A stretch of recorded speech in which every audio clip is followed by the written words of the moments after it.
राम राम सभी को। Welcome to my YouTube channel learn with GK zone. आज हम पढ़ेंगे सोशल में फर्स्ट चैप्टर हिमालयास के बारे में, मतलब हिमालय से भी ज़्यादा पहले relief features. Relief feature topic है और इसमें हम बेसिकली हिमालयास के बारे में पढ़ेंगे। आज का टॉपिक इस पे ही होने वाला है। दूसरे दिन इंडो गैंगेटिक प्लेन के बारे में पढ़ेंगे। अब हम पढ़ते हैं इंडिया रिलीफ फीचर के बारे में, मतलब इंडिया को रिलीफ फीचर क्यों कहा गया। रिलीफ फीचर का मतलब क्या है? क्या रिलीफ फीचर का मतलब है कि जो आंखों को सुहावना लगे, जो अच्छा लगे? What do you mean by relief feature? Is it the thing if the it looks wonderful और something? No, right. Relief feature का मतलब है changes. Basically it's changes. Changes in what? किस चीज के चेंजेस हम देख रहे हैं? Changes in basically elevation and topography. Elevation and topography के changes, variation in elevation and topography को ही हम बेसिकली रिलीफ फीचर कहते हैं। Variation in elevation and topography, elevation and topography को ही हम रिलीफ फीचर कहते हैं। What do you mean bye topography? Topography का मतलब क्या है? What do you mean bye topography? Topography is nothing but simple thing. जैसे माउंटेन्स है, प्लेन्स है, प्लेट्यूज है, उसके ऊपर से जो व्यू लिया जा रहा है, ग्राफिकल व्यू जो लिया जा रहा है उसी को हम टोपोग्राफी कहते हैं। ठीक है। अब बेसिकली रिलीफ फीचर जब बनती है, जब बेसिकली जैसे प्लेट्यूज बनते हैं, बेसिन्स बनते हैं, ये इंडिया के या फिर बहुत सारे, not for the India only, India के अलावा जहां जहां ये रिलीफ फीचर्स बनते हैं, अभी समझ में आ गया कि एलिवेशन एंड टोपोग्राफी की बात कर रहा हूं, तो सिर्फ इंडिया में ही रिलीफ फीचर्स एग्जिस्ट नहीं करते, बहुत जगह पे एग्जिस्ट करते हैं। So what is it significance? Significance क्या है इसका? The significance of it's is basically it's going to help in many ways. Climatically help करेगा और वहां की कंडीशन के लिए हेल्प करेगा, ह्यूमन सर्वाइवेलेंस के लिए हेल्प करेगा। जैसे बेसिन्स बनना, ठीक है, पॉन्ड्स बनना, डन्स बनना, it helps them. Fertile lands का बनना और एलिवेटेड लैंड्स बनना, वैलीज बनना, इट हेल्प्स देम। ठीक है, ये सारी चीजें तो इट हेल्प्स। नेक्स्ट, इंडिया जो है बेसिकली, अगर ये ग्लोब है तो उसके सदर्न पार्ट में आता है। ग्लोब के सदर्न पार्ट में इंडिया आता है, ग्लोब के सदर्न पार्ट, जिसका लॉन्गिट्यूड 8 डिग्री नॉर्थ से लेके 50 डिग्री नॉर्थ तक है और लैटिट्यूड 68 डिग्री साउथ से 9 डिग्री ईस्ट तक है। 68 डिग्री साउथ से लेके 9 डिग्री ईस्ट तक है। ठीक है, मतलब ये इंपॉर्टेंट है, इसकी लॉन्गिट्यूड है। जैसे ये इंडिया है, समझो इंडिया का मैप है, तो ये 8 डिग्री नॉर्थ से लेके 50 डिग्री नॉर्थ के बीच में लाई करता है। एक्चुअल इसका जो मेजर है वो है 8 डिग्री नॉर्थ से 37 डिग्री 6 मिनट्स नॉर्थ। ये एक्चुअल इसका मेजर है जो तुम्हारे रीडर में दिया गया। ये तुम्हारे रीडर में दिया गया। लॉन्गिट्यूड तुमको पता ही है, सीधा है। लैटिट्यूड ऐसा होता है, तुमको पता ही, बेसिक्स। ठीक है, ये लॉन्गिट्यूड है और लैटिट्यूड। दूसरी चीज, इंडिया जो है उसका जो सेंट्रल लॉन्गिट्यूड है, what do you mean by central longitude? Central longitude का लॉन्गिट्यूड तुमको पता है, स्ट्रेट लाइन होती है, एकदम वर्टिकल लाइन, और लैटिट्यूड बोले तो हॉरिजॉन्टल लाइन। ये क्लियर है? तो लॉन्गिट्यूड और लैटिट्यूड, तो इंडिया का जो सेंट्रल लॉन्गिट्यूड है, मतलब सेंट्रल से जो लॉन्गिट्यूड पास हो रहा है, वो तुम्हारा 82 degrees 30 minutes 82 degrees 30 minutes east से जा रहा है। कहां से? ईस्ट से। समझो ये तुम्हारा इंडिया है, ठीक है, डॉटेड स्ट्रक्चर बनाता हूं, ठीक है, डोंट जज मी, मेरा डायग्राम सही में खराब है। ठीक है, तो ये जो है 82 डिग्री कहां से? ईस्ट से, तो यहां से जाएगा, मतलब near to near UP side के, मतलब इलाहाबाद। इसलिए दिया 82 degree 30 minutes is taken as standard meridian which passes near Allahabad। मतलब हम जिससे टाइम मेजर करते हैं, हम जिस चीज से टाइम मेजर करते हैं, वो लैंगिट्यूड हम कौन सा लेते हैं? 82 डिग्री 30 मिनट्स ईस्ट, वो वाला लॉन्गिट्यूड हम लेते हैं। और वो लॉन्गिट्यूड कहां से पास होती है? इलाहाबाद से पास होती है। मतलब हम इमेजिनरी लाइंस हम ड्रॉ करते हैं। बेसिकली ऐसा कोई मैप, मतलब तुम मून से देखोगे तो भाई अर्थ पे कोई से तो मैप्स नहीं हुए, लाइंस नहीं होते, स्केल से किसी ने बनाया नहीं है। तुम्हारा चिच्चा बना के गए वहां पे, कोई बना के नहीं गया वहां पे। तो भाई ये हम इमेजिनरी क्रिएट करते हैं, क्योंकि हमको पता है अर्थ टिल्टेड, स्ट्रेट टिल्टेड। तो उसके लिए हमारे वैलिडेशन के लिए हम चीजों को इजी बनाने के लिए हम क्या करते हैं? लैंग्वेट्यूड और लैटिट्यूड्स का सहारा लेते हैं, जो इसलिए तुम देखते हो ना गूगल मैप्स आता है ना, तो उसमें लॉन्गिट्यूड लैटिट्यूड्स ही होता है, जिसके चक्कर में तुम डायरेक्शंस देख सकते हो। ठीक है, तो ये बात समझनी चाहिए, जो स्टैंडर्ड मेरिडियन बोले तो जिससे हम टाइम, जिससे हम इंडिया का टाइम कैलकुलेट करेंगे, वो वाला स्टैंडर्ड मेरिडियन हम टाइम लेते हैं। और वो standard meridian 82 degree 30 minutes east का होता है, और वो कहां से पास होती है? इलाहाबाद से पास होती है। कहां से पास होती है? इलाहाबाद से। ये चीज तुम्हें याद होनी चाहिए। ठीक है, नेक्स्ट हम आते हैं दूसरी चीज पे, वो है तुम्हारा इंडिया बना कैसे। इंडिया बना कैसे? अब जो अकॉर्डिंग टू टेक्स्ट बुक है वो चीज मैं तुमको बताता हूं, क्योंकि इससे बाहर की ज्ञान अभी की जरूरत नहीं है, कभी होगा तो आराम से बताऊंगा, लेकिन अभी जरूरत नहीं। ठीक है,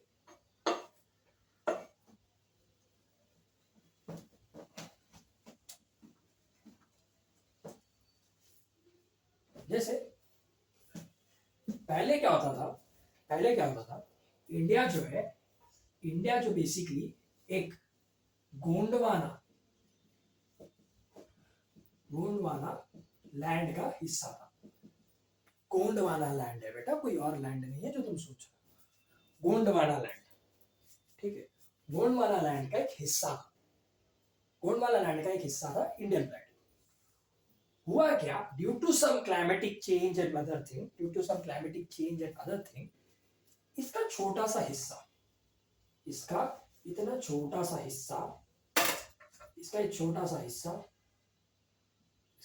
हिस्सा है, ये निकल गया, जो पेनिनसुलर भी था। ठीक है, मतलब पेनिनसुलर तो एक लैंड जिसके आजू बाजू वाटर सराउंडेड, उसको पेनिनसुलर कहते हैं। तो उस तरीके से ये जो लैंड था, ये लैंड क्या किया, इधर था एक यूरेशियन प्लेट या यूरेशियन लैंड। ये लैंड के प्लेट्स भी होते हैं, लैंड के अंदर की जो होती है उसके अंदर प्लेट्स होती है। प्लेट्स बोले तो खाने के प्लेट्स नहीं, कोई रॉड के प्लेट्स नहीं, माउंटेन की डीप रूटेड होती है। जैसे तुम टिप ऑफ द ग्लेशियर देखते हो तो उसके अंदर आइसबर्ग होता है, उसी तरीके से जो लैंड होती है उसको प्लेट्स कहते हैं। तो जो प्लेट्स होते हैं, यूरेशियन लैंड जो होता है, ये गोंडवाना लैंड का पार्ट हिस्सा जाके यूरेशियन लैंड को कोलाइड कर गया। क्या कर दिया? कोलाइड कर गया, सीधा जाके टकरा गया, कोलाइड हो गया। और जब ये कोलाइड हुआ तो बहुत सारे बेसिकली कह सकते हो, जब ये कोलाइड हुआ तो पहले तो बहुत बिग बैंग हुआ, मतलब सीधी बात है, ज्यादा कह सकते हो अर्थक्वेक वाला सीन आया, अर्थक्वेक वाला ऑब्वियसली सीन आएगा। जब ये सब चीज हुई तो मैनी फोल्डिंग्स के प्रोसेस के through, foldings in the sense, जैसे दो लैंड टकराए तो इनके अंदर जो फोल्डिंग्स हो रही थी, उसी के चक्कर में, मतलब जब दो लैंड टकराए, जैसे तुम दो पत्थर टकराते हैं, या तो साइड बाय साइड टकरा जाता है, या तो एक ऊपर एक नीचे करके टकराता है, मतलब उसका एक हिस्सा ऊपर टकराएगा, एक हिस्सा नीचे से टकराएगा। तो इसी हिसाब से वो क्या हो रही थी, फोल्डिंग अनफोल्डिंग हो रही थी। दो लैंड्स टकराए थे ना, तो फोल्डिंग अनफोल्डिंग हो रही थी। तो ऐसी मैनी फोल्डिंग प्रोसेस के थ्रू हमें हिमालय का इमर्जेंस देखने मिला। किसका इमर्जेंस देखने मिला? हिमालयस का। सिर्फ हिमालयस का नहीं, वैलीज का, उसका भी इमर्जेंस हमें देखने मिला। प्लेट्यूज का भी इमर्जेंस हमें इसी के थ्रू ही देखने मिला, मतलब थ्रू गोंडवाना लैंड एंड अंगारा लैंड। मतलब यूरेशियन प्लेट कहा जाता है इसको, जो है ना यूरेशियन, इसको हम अंगारा लैंड कहते हैं। क्या कहते हैं? अंगारा लैंड। तो गोंडवाना लैंड का पार्ट और अंगारा लैंड का पार्ट जब टकराए, ये यूरेशियन प्लेट से जब टकराने के बाद मैनी फोल्डिंग प्रोसेस के थ्रू हमें हिमालय बाहर एमर्ज होते हुए दिखा। हिमालय बाहर निकला, मतलब बेसिक बाहर निकला बोलते बिल्कुल शू बोल के बाहर नहीं निकला है, मतलब सीधी बात है। अंगारा लैंड और गोंडवाना लैंड जब टकराए तो मैनी फोल्डिंग प्रोसेस के थ्रू, मतलब वो टकराव के चक्कर में ही वो चीज एमर्ज हुई है, बट स्लोली। ऐसा नहीं कि टकराया तो एकदम से हिमालय, कल जाके भाई तुम पत्थर मत टकराना कि हिमालय निकल जाएगा, नहीं, ऐसा नहीं होता। वो लैंड्स, दो अलग अलग लैंड्स टकराए थे और बहुत ईयर्स के प्रोसेस के बाद ये चीज बाहर आई। ठीक है, हल्का होके बाहर आई। फिर बाद में बहुत सारे बेसिन्स बने थे। वो basins in the sense pond जैसा। तुम्हारे गांव में ऐसा पॉन्ड होगा जिसको कहते हो तुम लोग, क्या कहते हो, पॉन्ड को कहते हो यार, तालाब होती है, गांव के आसपास तालाब होती है जहाँ पानी भरा होता है, तो वही बेसिन होता है। जैसे घर में बेसिन देखा है, कर्व शेप में होता है, सेमी हेमिस्फीयर फॉर्म में, सेमी हेमिस्फीयर के फॉर्म में होता है, हेमिस्फीयर के फॉर्म में जो होता है, तो हेमिस्फीयर के फॉर्म में ऐसे बहुत सारे बेसिन्स बने हैं। और ये बेसिन जो है, जितने हिमालय जब बने थे ड्यू टू टकराव के चक्कर में, जितने भी हिमालय बने थे, व्हाट हैपेंड, सीधी सी बात है, जितने भी सेडिमेंट्स थे, सेडिमेंट्स बोले तो पत्थर या फिर छोटे छोटे पेबल्स या छोटे छोटे ग्रेवल्स या छोटे छोटे क्या कह सकते हो तो और भी जैसे ग्रेवल्स हो गया, एल्यूमिनियम एल्यूमिनियम हो गया, सब मेटल्स और दूसरी चीजें, ये सारी चीजें हल्का हल्का क्या होने लगी, इस बेसिन्स में डिपॉजिट होने लगी। क्या होने लगी? डिपॉजिट होने लगी। ये पूरे सेडिमेंट्स यहाँ पे डिपॉजिट होने लगे, जिसकी वजह से यहाँ पे बेसिन्स बन गए, कोई पेनिनसुलर बन गया, ठीक है, कोई प्लेट्यू बन गया, इस तरीके से, ठीक है। तो इसीलिए इंडिया इसी चक्कर में हमें 6 रिलीफ फीचर मिले इंडिया में हमें 6 रिलीफ फीचर्स मिले। इंडिया में हमें 6 रिलीफ फीचर मिले हैं, जिसमें से एक है हिमालय, दूसरा है इंडो गैंगेटिक प्लेन, तीसरा है पेनिनसुलर, चौथा है कोस्टल प्लेन, पांचवा है थार डेजर्ट, सॉरी डेजर्ट ही, थार डेजर्ट बोल दिया मैंने, it was a desert, I am so sorry, it was a desert, and next is island. ठीक, तो 6 रिलीफ फीचर्स है अपने पास, Himalayas, Indo Gangetic plain, peninsula, coastal plain, desert and island. These are the 6 relief features in India, which emerged due to the collision between Angara land and Gondwana land. Due to this, we can see 6 relief features of our India. Okay? Himalaya से भरा, ठीक है। हिमालय में एक चीज याद रखो, जो हिमालय है एक्चुअली 3 पैरेलल रीजन्स में डिवाइडेड है। 3 पैरेलल रीजन्स में डिवाइडेड है। एक है ग्रेटर हिमालय, जिसको हम हिमाद्री भी कहते हैं। एक है उसके नीचे वाला पार्ट, उसका सदर्न पार्ट, जिसको हम कहते हैं लेसर हिमालय, और एक है शिवालिक, जो सदर्न मोस्ट पार्ट है, ये साउथ ऑफ ग्रेटर हिमालय में जो चीज है वो है लेसर हिमालय, और जो southern most part of Himalaya, जो सदर्न मोस्ट पार्ट है हिमालय का, सदर्न मोस्ट पार्ट क्या है तुम्हारा? शिवालिक। अब जो हिमालय है वो एक आर्च के फॉर्म में, कौन से फॉर्म में? आर्च के फॉर्म में, जो 2400 किलोमीटर तक उसका डिस्टेंस है, जिसका डिस्टेंस मतलब समझो यहां से चालू करें तो वहां पे जाओगे तो डिस्टेंस होगा, वैसे हिमालय का जो रीजन है, कंप्लीट रीजन कितना है हिमालय का? 2400 किलोमीटर्स का रीजन, 2400 किलोमीटर्स का उसका रीजन, जिसमें उसका वेस्टर्न पार्ट हो गया 500 किलोमीटर्स का, सेंट्रल और ईस्टर्न हो गया तुम्हारा 200 किलोमीटर्स का। सेंट्रल और ईस्टर्न पार्ट जो है वो है तुम्हारा 200 किलोमीटर्स का, और वेस्टर्न पार्ट जो है तुम्हारा 500 किलोमीटर्स का। और जो ब्रॉडर है, कितना ब्रॉडर है? 500 किलोमीटर्स का। कितना ब्रॉडर है ये? 500 किलोमीटर्स का ये ब्रॉडर है। 500 किलोमीटर्स का ये कंप्लीटली ब्रॉडर है, मतलब अच्छा खासा और बड़ा है। बुक में नहीं दिया गया, बस ब्रॉडर दिया गया, मैं बोल रहा हूँ एज एन अजम्पशन 500 to 700 के बीच में है, उतना वो ब्रॉडर है, ठीक है। नेक्स्ट आते हैं ग्रेटर हिमालय सबसे टॉपेस्ट पार्ट है हिमालय का, जिसको हम हिमाद्री भी कहते हैं, जिसकी मीन सी लेवल, मतलब जिसका डिस्टेंस सी लेवल से, समझो ये सी है, इस सी लेवल से यहाँ पे हिमालय, तो उसका जो डिस्टेंस होगा मीन सी लेवल का जो डिस्टेंस है वो 6100 मीन सी लेवल मतलब मीटर्स, 6100 मीटर्स उसका मीन सी लेवल है। एल्टीट्यूड जिसको कहते हैं, जो है 6100 मीटर्स का, 6100 मीटर्स का इसका मीन सी लेवल है। अब ये रीजन में होता है क्या? ये मोस्टली कवर होता है स्नो और आइस से रीजन मोस्टली कवर होता है, स्नो और आइस से मोस्टली रीजन कवर होता है। और ये रीजन सोर्स होता है पेरिनियल रिवर का। किसका? पेरिनियल रिवर का ये सोर्स होता है। पेरिनियल रिवर का ये सोर्स होता है। उसके बाद आता है उसका साउथ पार्ट, जिसको हम कहते हैं लेसर हिमालय, जिसको हम कहते हैं लेसर हिमालय। अब ये लेसर हिमालय है, अब जो लेसर हिमालय है उसका रेंज है 3700 किलोमीटर से 4500 किलोमीटर, जिसका रेंज है 3700 किलोमीटर से 4500 किलोमीटर तक। कहां तक? 3700 किलोमीटर से लेके 4500 किलोमीटर तक इसका रेंज है। ठीक है, साउथ पार्ट।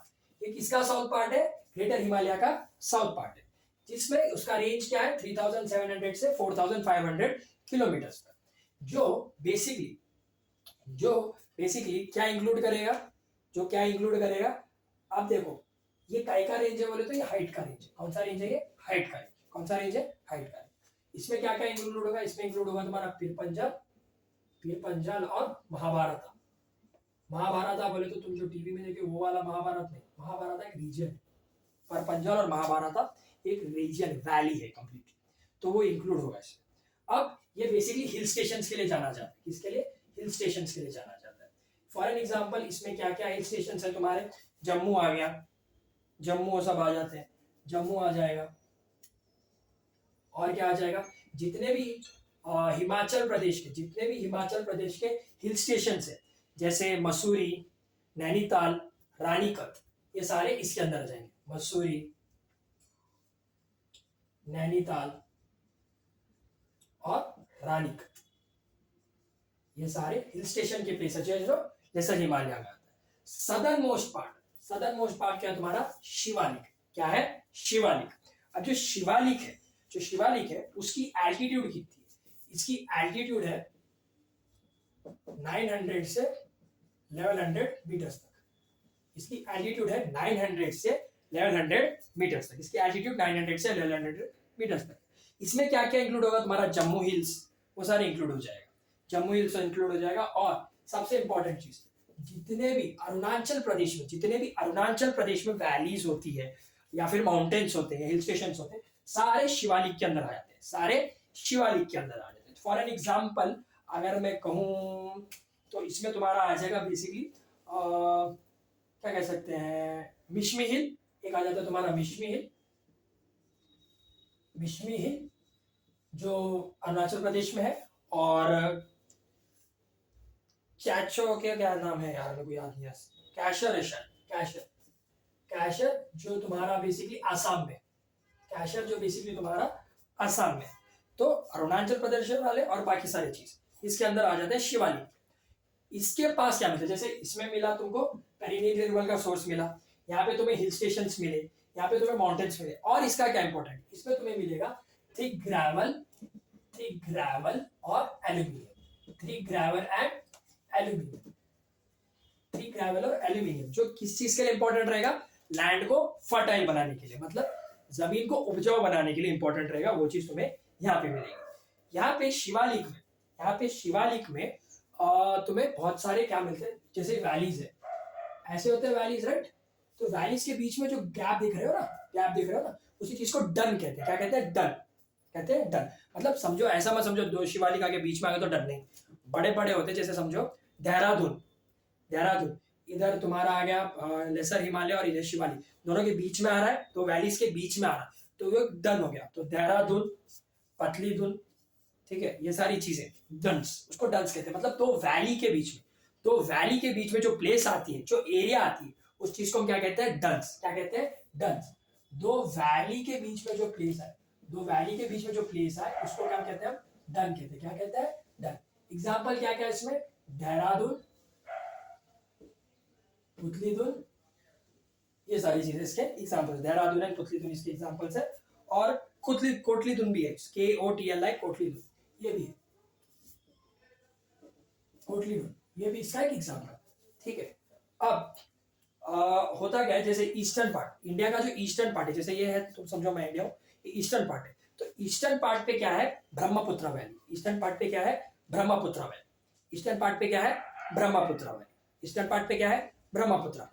अब ईस्टर्न पार्ट पे जो ब्रह्मपुत्र वैली है, क्या है? ब्रह्मपुत्र वैली। उसके पास मतलब दिहांग वैली के बाद, किसके बाद? दिहांग वैली का वो तो फुल बन चुका है। ठीक है, समझो ये ईस्टर्न पार्ट है ब्रह्मपुत्र वैली। ईस्टर्न पार्ट क्या है, ब्रह्मपुत्र वैली, जो बेसिकली किसके जैसा एक्ट कर रहा है, बाउंड्री के जैसा। किसके जैसा, बाउंड्री के जैसा।